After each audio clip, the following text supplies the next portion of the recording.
현지 중학교 진로교사가 알려주는 국제고와 외고 중 어떤 학교를 선택해야 할지 도움을 주고자 합니다.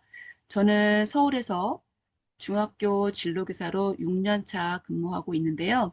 자, 오늘 다룰 내용은 전국이 아니라 서울 지역에 해당되는 것을 양해를 구하고 시작해 보겠습니다. 자, 외고와 국제고는 설립 목적 자체가 다릅니다. 외고는 특정 외국어 교육을 통해서 글로벌 인재를 양성하고자 이런 목적을 가지고 설립한 특목고이고요. 국제고는 국제 전문 인재를 양성하고자 합니다. 그러면 뭐가 다르냐? 이 목적이 다르기 때문에 외국어 고등학교에는 영어, 중국어, 일본어, 프랑스어 등등의 여러 전공 학과로 구분이 되어 있고 또 이에 따라서 교육과정 또한 각각의 어학 능력을 기반으로 해서 그 나라의 문화, 역사, 사회 등에 관해서 배우게 됩니다. 국제고는 학과 구분이 없고요. 다만 영어 수업 비중이 굉장히 높기 때문에 국어, 한국사, 제2외국어를 제외한 모든 과목에서는 영어로 수업을 하고 심지어 시험에서도 영어로 30%까지는 출제가 됩니다. 따라서 국제법, 국제정치, 국제경제 등에 관한 수업으로 교육과정으로 편제되어 있습니다. 구체적인 교육과정 편제표를 살펴보면은 올해 2025학년도 대원외고와 서울국제고의 교육과정 편제표를 가지고 왔습니다. 자, 이런 편제표는 학교 알림이 사이트에 가시면 해당 연도의 교육과정 편제 운영 및 평가 방법이라는 곳을 클릭해서 올라온 자료들을 다운받으면 자세히 보실 수 있습니다. 자, 여기에서 보시면 국제고 같은 경우에는 사회 과목이 굉장히 다양한 과목으로 구성되어 있음을 알 수 있고 또 AP라는 외고에 없는 과목들도 있는데요.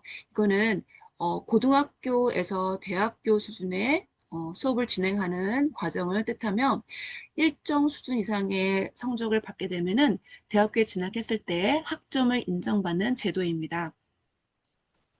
자, 그러면 서울 지역에는 어느 외국고등학교가 있고 국제고는 어디에 있는지 지금 제가 지도로 표시를 해놨거든요. 그래서 외국고등학교는 대원, 대일, 한영, 명덕, 서울, 이화 외고가 있고요. 국제고는 딱 한 곳이 있습니다. 자, 서울에 거주하는 친구들은 다른 지역의 외국어 고등학교와 국제고는 지원할 수 없습니다. 거주지에 외국어 고등학교나 국제고가 있을 경우에는 타 지역은 지원할 수 없고 거주지에서만 지원을 할 수 있습니다.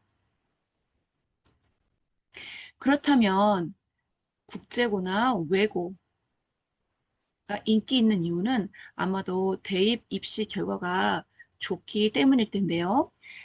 그거를 대표적으로 알아볼 수 있는 것이 서울대 입결이 어떻게 되느냐 따라 볼 수 있을 것 같아요. 그러면 6개 외고에 2022년부터 3년도, 24년도까지 서울대 합격자와 등록자, 수시, 정시 자료가 올라와 있는데요. 베리타스 알파라는 자료를 근거로 해서 가지고 왔습니다. 여기 아래 쭉 내려보시면은 네, 서울대 합격 탑100 2024년도 자료이고요. 그리고 2022학년도에는 10명, 2023학년도에는 9명, 2024학년도에는 9명인데요. 국제고 같은 경우는 해외 진학 숫자도 적지 않습니다. 그렇다면 6개 외고와 국제고를 한번 그 순위를 매겨보면 아마 대일 외고와 이화 외고 사이쯤 있지 않을까 싶습니다. 경쟁률을 살펴보도록 하겠습니다. 자, 외고에는 각각 학과가 있다고 했잖아요. 그래서 2024년 학년도와 2025학년도에 학과별로 경쟁률을 정리를 해봤습니다. 대개 보면 평균적으로 2대1 안팎인데, 작년 같은 경우에는 명더 외고가 일본어과가 2024학년도에 1.5 대 1이었는데 3.5 대 1, 중국어과는 1.2 대 1인데 2.05 대 1로 급상승을 했습니다. 아마 이거는 2024학년도가 경쟁이 낮았기 때문에 자, 외고 합격을 목적으로 두고 한꺼번에 몰린 결과이지 않을까 싶습니다. 반면에 서울국제고의 경쟁률을 살펴보도록 하겠습니다. 2023년도에 일반 사회 통합이 서울 지역 기회균등 전형으로 나뉘면서 세부적인 경쟁률이 지금 표가 나타나 있는데요. 2021학년도에는 1.52에서 2022학년도는 1.45, 1.76, 1.9, 2.15로 점점 상승하고 있음을 알 수 있습니다. 외국고등학교는 학교 안에 학과별로 경쟁률을 살펴보아야 하고 국제고는 점점 상승하고 있는 추세이다라고 알고 계시면 되겠습니다. 학비를 비교해 보도록 하겠습니다. 학비란 등록금, 즉 등록금은 입학할 당시에 한번 내는 입학금, 수업료, 학교 운영지원비와 수익자 부담금, 예를 들면 방과후 활동을 한다든지 현장 체험을 학습을 간다든지 기숙사 내지 급식비 등을 포함해서 수익자 부담금인데 이 두 항목을 모두 포함해서 1인당 학비가 과연 얼마일지 한번 조사해 봤습니다. 외국고등학교에 최근 자료는 아니지만 2022학년도 1인당 학비는 베리타스 알파에 나온 자료를 근거로 했을 때 평균적으로 이런 수치 나오는데 국제고 같은 경우에는 공립이다 보니까 이 등록금에 해당되는 비용을 국가에서 지원을 해주기 때문에 수입자 부담금만 발생을 합니다. 그래서 그렇게 계산했을 때 2022학년도에는 1인당 학비가 360만 원 정도 나왔고요. 15학년도에 국사비, 급식비가 나와 있기 때문에 이거를 계산했을 때 대략 연 500만 원 정도 예측이 됩니다. 다음은 모집 정보인데요. 6개 외고를 다 살펴볼 수 없어서 대표적으로 대원외고의 모집 전형을 가지고 왔습니다. 자, 학과별로 사회통합 전형은 전체 20%, 일반 전형은 80% 해서 전체 학급이 10학급이고 일반 전형은 200명, 사회통합 전형은 50명을 뽑습니다. 네, 서울국제고는 학과가 없고요. 일반 전형이냐, 서울 지역 기회균등 전형이냐, 사회 통합 전형에 나누게 됩니다. 전체 모집의 60%는 일반 전형으로 뽑고 40%는 서울 지역 기회균등 전형의 20%, 일반 사회 통합 전형 20%에서 총 60명을 뽑습니다. 외국 고등학교이든 국제고이든 실질적으로 학생을 뽑는 방식은 자기주도 학습 전형에 의해서 선발을 하게 됩니다. 자기주도 학습 전형의 1단계는 우리 학생의 2학년 1학기 때부터 3학년 2학기 때까지 총 4학기에 영어 성적이 어떻게 되느냐. 이때는 원점수가 들어가는 게 아니고요. 성취도별 점수가 들어갑니다. A인 경우에는 40점. 그러면 총 4학기면 160점이 만점이겠죠. 거기에 출결 점수가 들어간데 미인정 결석 1일당 마이너스 1점씩 감점이 됩니다. 그랬을 때 영어 성적이 전부 다 모두 다 A이다. 동점자가 발생했을 시에는 3학년 2학기 국어에서 만약에 B가 나왔다. 그럼 그 친구 탈락. 또 내려가서 사회에서 B가 나왔다. 또 그 친구 탈락. 그래서 3학년 2학기부터 1학기 순차적으로 국어사회 순으로 동점자가 발생했을 때 선발을 해서 최종 모집 인원의 1.5배수를 선발하게 됩니다. 이렇게 해서 2단계에 올라간 학생들은 그 1단계 성적의 160점과 면접 점수 40점을 합하여 총 200점 만점으로 최종 합격자를 선발하게 되는데 면접 점수는 자기주도 학습 30점, 인성 영역 30점 해서 40점 만점으로 선발을 하게 됩니다. 좀 더 자세히 면접에 대해서 말씀드리자면 여러분이 가고자 하는 학교의 입학 전형 요강을 자세히 살펴봐야 되는데 요강에 대부분 자기소개서 양식이 함께 올라와 있습니다. 그때 자기주도 학습에서는 음, 두 가지를 작성해야 되는데요. 첫 번째, 학습을 위해 주도적으로 수행한 목표 설정, 계획, 학습을 통한 결과 및 평가까지 전 과정을 어, 써야 되는데 이게 무슨 소리냐면 여러분이 중학교 학교 생활에서 예를 들면 어떤 수행평가를 했든지 아니면은 수업 과정 중에 뭔가를 배우다가 어, 선생님이 시키지 않아도 뭔가 더 궁금해서 이건 궁금해서 알아봐야 되겠는데 스스로 여러분이 어떠한 목적을 설정을 하고 그 설정한 목표대로 계획을 세워서 실제 진행을 했을 때 그 과정 중에 어떤 어려움이 있었는지 또는 그 결과는 어땠는지 그 과정 중에서 뭘 배우게 됐는지를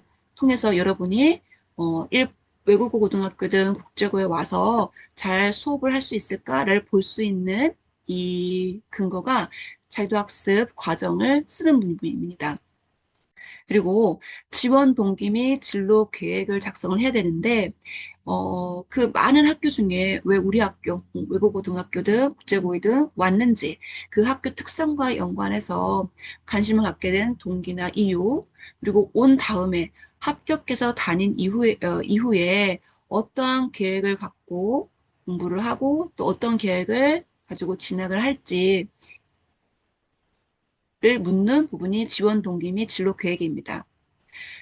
끝으로 인성 파트에서는 핵심 인성 요소, 여러분이 봉사활동이나 아니면 체험활동, 여러 우리 중학교 생활 속에서 배려, 나눔, 협력, 타인 존중, 규칙 준수 등에 대해서 나타나는 항목들을 작성을 하는 거예요.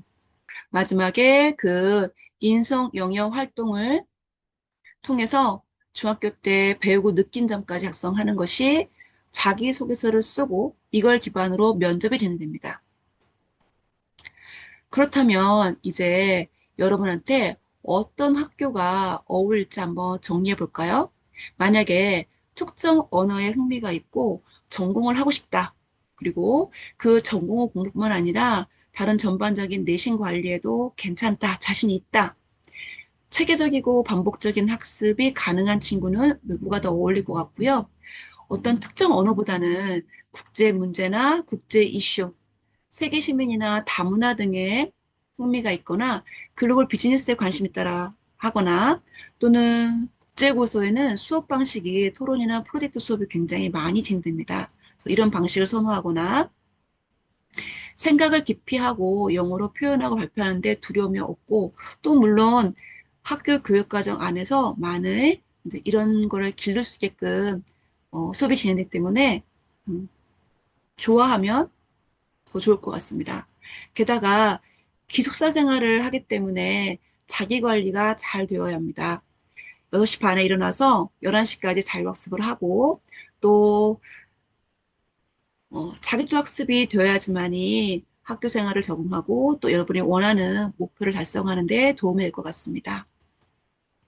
그렇다면 외고 국제고를 진학하기 위해서 여러분이 지금 중학교 기간 동안에 챙겨야 할 것은 무엇이 있을까요? 당연히 첫 번째로는 내신 관리가 되게 중요하겠죠? 특히 영어 과목, 영어 동점자가 있기 때문에 국어, 사회 과목도 철저히 관리해야 합니다. 비록 그 외고나 국제고에 생기부가 제출될 때에는 국어, 영어, 사회 성적만 성취도로 나가고 다른 교과와 교과 세트는 나가지 않습니다. 그러나 우리가 합격도 중요하지만 합격한 이후에 고등학교에서 여러분이 좋은 결과를 내기 위해서는 다른 교과도 굉장히 중요하기 때문에 학업 관리는 매우 지속적으로 해나가고 있어야 합니다. 두 번째는 독서 및 비교과 활동입니다. 여러분이 외국어 및 국제 분야에 관심이 있음을, 열정이 있음을 보여주는 독서 활동이나 동아리 활동을 꾸준히 해서 생기부에 그게 녹아져 있어야 되겠지요. 세 번째는 중3 되어서 자소서 쓸 때 그 내용을 뭘로 쓰지 고민하면 풍부하지 않을 수가 있습니다. 그래서 미리 왜 여러분이 외고나 국제고를 가고 싶은지, 그리고 이걸 위해서 내가 왜, 어떤 노력을 할지, 앞으로 어떤 꿈을 꾸는지 진솔하게 담을 수 있도록 미리 준비를 해야 할 것 같습니다. 그리고, 면접은 학교마다 다르지만 주로 자기소개서에 쓴 내용을 기반으로 질문하거나 시사 이슈들을 묻습니다. 그래서 여러분이 어떤 관심 분야에 깊게 생각하고 또 자기의 생각을 잘 전달할 수 있는 능력을 연습을 하는 것이 중요하다고 생각합니다. 자, 오늘 국제고와 외고 어떤 학교를 선택해야 할지 영상을 통해 두 유형의 특징과 여러 선택 기준을 함께 살펴보셨는데요. 가장 중요한 건 여러분의 꿈과 상황에 맞게 여러분만의 길을 스스로 찾아가는 것입니다. 고등학교 진학과 대학 진학이 끝이 아니라 여러분이 선택한 그 길에서 무엇을 배우고 성장할 수 있는지가 훨씬 중요하다고 선생님 생각합니다. 오늘 영상에서 다루지 못한 개인적인 궁금증이 있다면 댓글 주시고요. 영상이 도움이 됐다면 구독과 좋아요 부탁드립니다.